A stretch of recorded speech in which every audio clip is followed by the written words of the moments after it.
Well, hey, friends, it is the last podcast episode of 2023 on the Growing Small Town Show.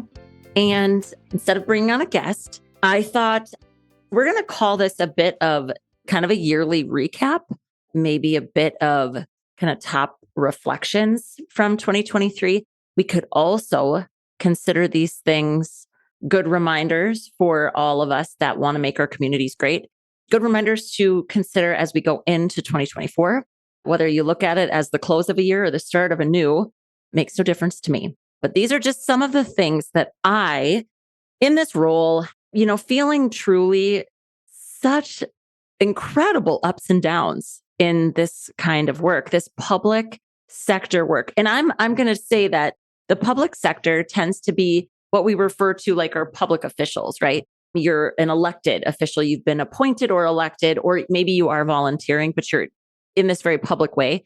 But truly, that's not just limited to that. I mean, to me, this really is for you if you're the kind of person who will stand up and make your ideas heard, will speak your mind, will kind of put yourself at the will of the public because of something that you're passionate about. A dreamer, maybe, a doer and a dreamer, if you will. Our friend Ben Muldrew, he considered these people the spark plugs. And so I think that might be a good way to look at this.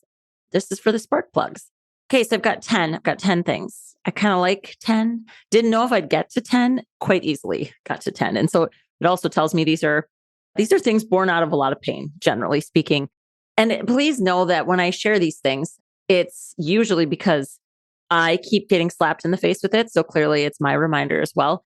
So please don't take this as any sort of indictment or, this is actually just meant to be encouragement entirely. Okay, so here we go. Either 10 reflections or 10 upcoming reminders for those getting stuff done in their small towns. Number 1, we need to quit expecting people to behave in a way that they likely won't. I think the reason this is particularly hard for me, I tend to just believe the best in people. I am not one to expect people to let me down. And so I tend to fall kind of hard when I am let down. But what I need to remember, this whole quit expecting people to do something we don't want them to do. This comes back to, and I've shared this before, I got this from my personal therapist, the idea of let them, that we're really not responsible for what people do. And so the most important thing when it comes to this idea of expectations is people aren't going to do what we expect or want them to do. And so a little bit of a giving up control of that. You're going to still vent probably and maybe gripe a little bit as you work through people not behaving the way you want them to. But I think this is about the expectation setting, and that's on us. Okay, number 2, remember that no one is ever actually unbiased, yourself included. This idea where we go into, especially if you are actually in the public sector work in a way where you go into meetings hoping for and maybe believing that you're creating an environment of neutrality. Truly, neutrality just actually doesn't exist. We can try our hardest to be impartial listeners, but we are human, and human beings bring experience. You think of how unique every single individual person's perspective is because of just how they're made and then what they've experienced.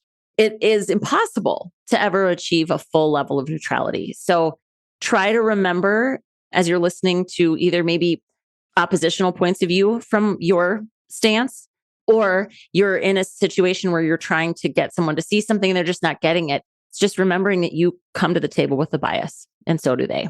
Number 3, if you're an open-minded person in a small community, I'm going to encourage you to try your hardest not to judge the folks that are closed-minded. Because if we do that, and again, I think some of this is just labeling it, like somebody that's resistant to change isn't necessarily closed-minded. And so the fact that I'm even framing it this way, I still have a lot of work to do on this one. But I find myself in situations in particular where I can't seem to get people's minds to crack open a little bit. I find myself just tending to want to judge them. I'm really trying to catch myself with that because it's not helpful. It's not helpful for me. Anytime I find myself getting a little self-righteous, it feels really gross to me. It sits in my body in an unpleasant way. So trying to maintain that openness with a dose of humility, I think too, is really important when you're trying to make changes in a community where maybe change doesn't happen as fast or as readily. Number 4, we're not going to turn everybody. I think it's a cool idea to keep the invitation open. So this really kind of, again, boils down to work with the willing and love the rest, which I've said before. My best friend just the other day had to remind me of it because I was kind of perseverating, right? I was spinning out a little bit on the fact that sometimes I feel like I'm forcing my ideas or myself onto people. And he just lovingly reminded me, like, work with the willing, right? Not everyone's going to love you. That's not a possibility. So there's something very generous and very gracious about like letting people stay where they are, love them where they are, and just keeping that invitation open for whenever they may open up or be willing to explore it. We don't have to force them. People will come to us in their own way, in their own time. Number 5, community improvement is not a project. It's a long game. We're playing a long game, and that can be really, really hard because truthfully, progress is probably going to look like a series of little projects. But the challenge in this is not to get too myopic or short term in our thinking. And this is probably applicable to most business as well, whatever your business might be if you own one, organizations, committees. And I specifically came at this from the perspective of communities. But when you're trying to make something better, the change is incremental, but it's a long game. And so patience is paramount. And it's not always easy. Okay, number 6, ideas aren't enough. There needs to be action and execution. And that's a little bit of, again, a reminder for myself, because it's so easy to get in the kind of the creative flow of brainstorming and visioning and dream casting. I love all of those things with a passion. What I need to remember is that there's got to be time for who's doing what by when and what resources are required to put one of these things into place. So just remember, if you find yourself not feeling like enough progress is being made, I'd encourage you to look at your ratio of ideas to action plans or execution and just see if you're maybe not carving out enough time to actually put things into practice. Number 7, you in your town, you can have nice things, and audacity is aspirational.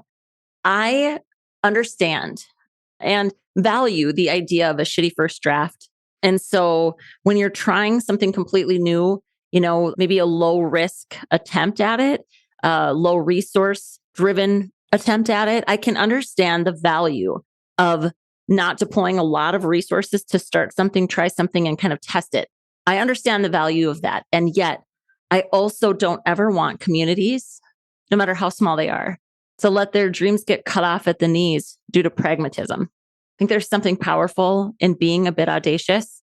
And I think there's something incredibly powerful about believing that you're worth nice things, that you're worthy of nice things, that you're worth being something invested in.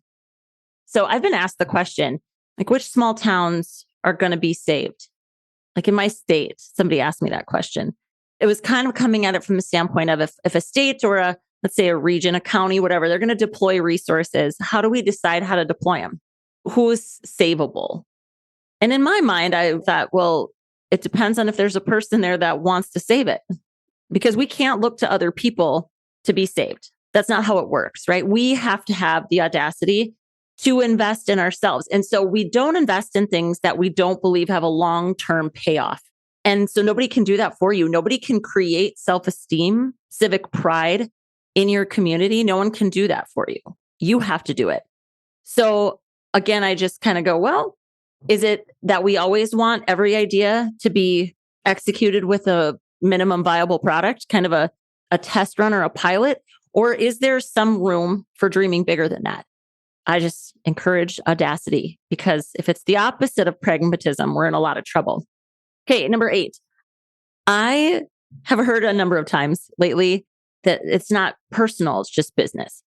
Oh, I kind of want to rail against that. And I'm going to. I'm going to say that all business is personal, so quit saying it's not.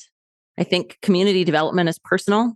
I think art is personal. I think what drives us as human beings is personal.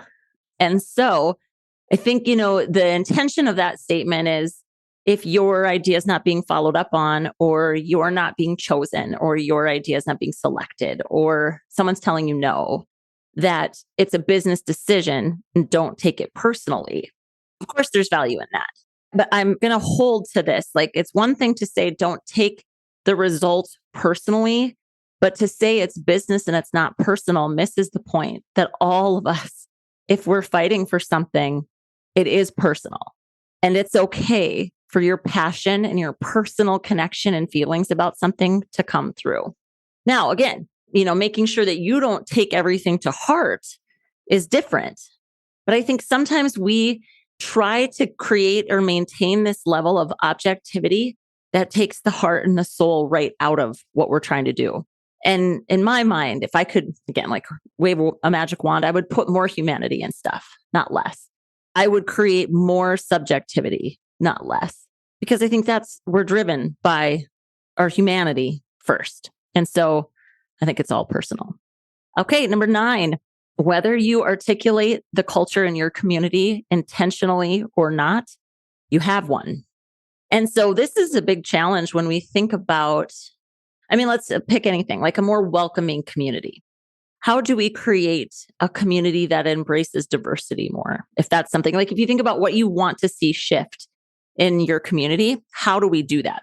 Well, I think the reason I'm even bringing this up is just the first thing is to acknowledge that at any point, a group of people, a small group of people even, could start to speak differently about your town and change what it becomes known for or thought of as.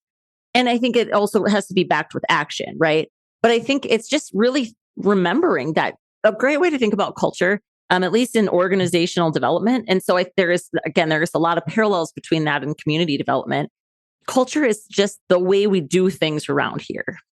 And so if you're like, I don't know what the culture of my town is, I ask that question, well, how do you guys do things around there? Like, what do you see? What do you witness? And then what are the characteristics of the people involved, right? And there again, if you want to shift that in a certain way, just decide one thing that you want to be that you don't maybe feel like you are, and start talking about it and start showing up in a way that other people would look at that behavior and say, yeah, that's really welcoming. And over time, and again, this goes back to my number 5. This is a long game, but at any point, that's how we change the narrative. We start speaking differently about ourselves and we start taking actions that validate that new set of beliefs or ideas. Okay. And number 10, every single person on the planet yearns to feel like they matter and they yearn to feel like they're important. So as you go about your difficult and challenging business of trying to make your community better, or trying to make ideas stick, or trying to get something new or something different, just anything that's out of the mainstream, right? You're going to be faced with people, A, that you don't like, B, that don't like you, and C, could stand as a roadblock to your success.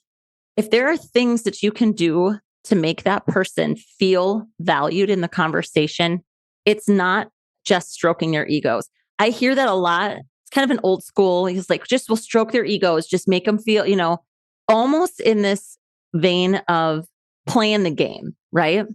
And I'm saying, what if instead we actually chose to treat people with the most humanity that we could? And instead of saying, well, I'm going to do this because it'll help me get what I want, what if instead we're saying, I'm going to do this, I'm going to make them feel valued because it's what all people at their core actually need. And this isn't just about my result. This is about the other human standing in front of me. And so I'm going to treat them the way I would want to be treated. This is more than the golden rule to me. It's actually remembering that that's what people want more than anything, is to feel like they matter. And so what if we infuse some of that honesty and humanity and personal connection back into these situations that otherwise it just feels like we're being politicized, or we're a part of some sort of a machine where we don't treat each other with actual dignity or respect. We just use each other to get what we want. So those are my 10 kind of things that I have been pondering and reflecting on as I just continue to fight for what I think is good for this town and fight for myself, for my ideas, for my beliefs. It's not easy work. And the growth in growing small towns, again, it's really about these things that we're talking about today, which is how do we each individually and then collectively get just a little bit better every single day? And these happen to all be related to other humans we interact with. And again, there's not another asset in a community that I'd rather see communities invest in than the people who are there. When the people get better, everything gets better. So I hope you had a marvelously successful 2023. And I can't wait to keep hearing from you and talking to you in 2024. I see you, friend. You're a dreamer and you're a schemer and you're getting stuff done. And I'm so happy to get to share this ride with you guys. It's the privilege of my life, frankly. We'll talk to you soon.